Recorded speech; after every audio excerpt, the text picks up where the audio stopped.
ang kiligin natin itong gawa dito sa Pilipinas. Para yung mga sapatero hindi mawalan ng mga hanap buhay.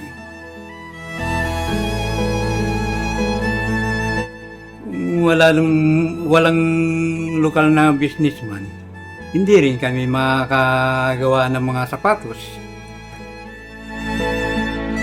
Kung wala ito, hindi mabubuhay ang pamilya ko eh.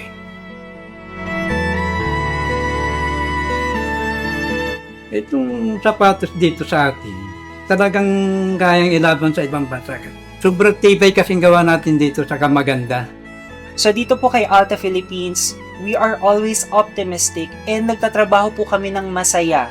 Because we all know that we do this for a purpose, for our advocacy, to elevate the shoe industry in Marikina. And that's something that pushes us forward to even do better para po sa mga Marikina shoemakers po natin.